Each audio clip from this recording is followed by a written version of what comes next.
I want to apologize. While we were in the middle of taking this out, the GoPro's battery died. So we ended up just taking it out filming the entire process. A couple of things to watch out for on the automatic transmission that nobody tells you about because everyone apparently has a standard, which I kind of wish I did, is on the end of the transmission. I'll point them out in the latest shot here. There are 3 connectors that are not part of the main wiring loom for the engine. You do need to remove those before you begin to drop the engine out the bottom.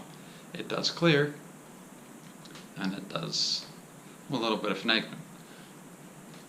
Something that we did that we were told couldn't be done, or probably shouldn't be done, but it's perfectly doable and actually not too bad. It probably takes you more time to drain the system and disconnect everything than it does to just unbolt the compressor and finagle it out of the way. Is we left the AC compressor up in there. We unbolted it from the motor, tied it off to the frame, and dropped the motor past it. It didn't give us any trouble. It actually went in fairly smoothly, or went out fairly smoothly. So I'll show you that, and then I'll show you the connectors that we did. But there's the mini engine out of the car. It is the turbo model. There are a couple of things you will have to disconnect. On this side, there's a plastic channel that runs back to the starter from the alternator. That contains a little clip-on plug for the alternator and the positive battery terminal wire. Big heavy gauge. As you're lowering this out, you'll need to undo 2 bolts to peel the bracket away.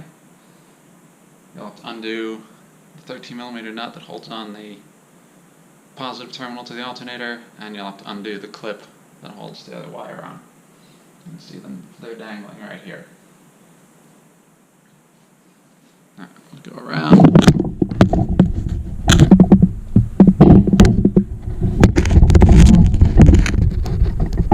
If you can see it, sorry this is a bit wobbly, but there's the AC compressor. That whole AC loop is still charged. There's nothing in there. There's everything in there. Nothing had to come out. We left it as is. Whole system is still pressurized, still charged. We didn't lose any refrigerant. We didn't break any lines. Nothing. It's doable. And not terribly hard to do.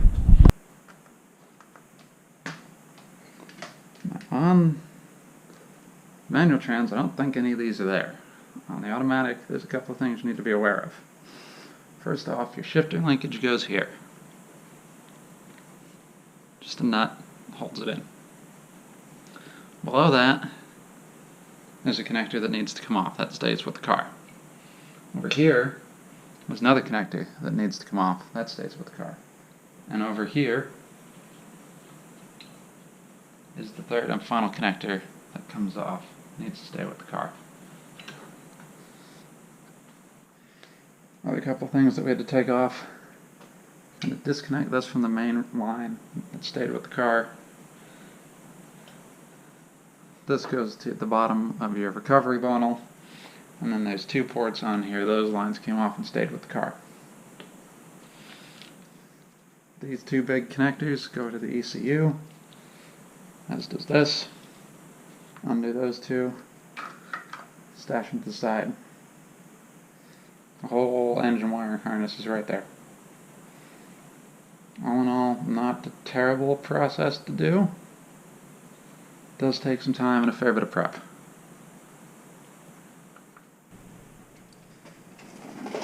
Alright.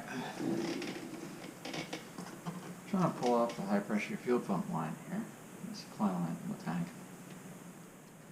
It has a weird little fitting on it, which is supposed to have a special tool from BMW to use to take off, but I think I've figured out how it works.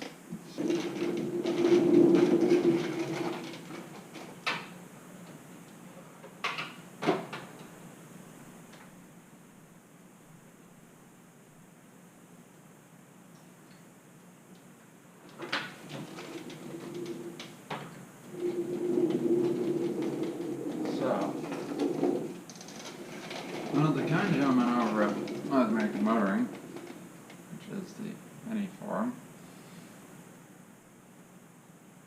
shows that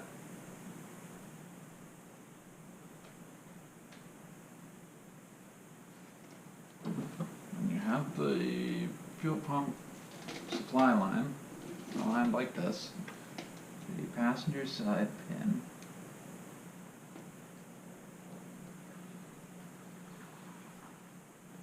depresses, and then you push it.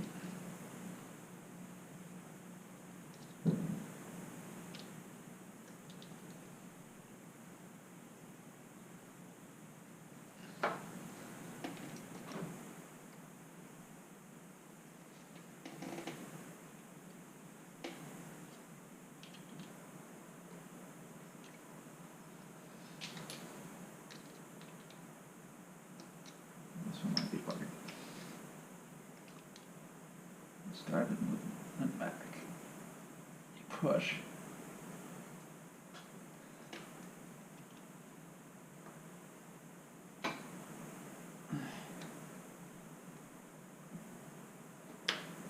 Okay.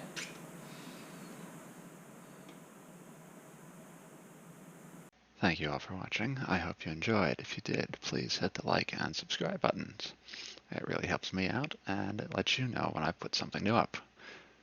New videos will be going up on Tuesdays or Thursdays at 8 a.m. Eastern. And if I do decide to do live streams, I will try to give 24 hours notice. So hit the subscribe button on the channel, and you'll be notified when I post that stuff too. Hope to see you next time. Sharps out.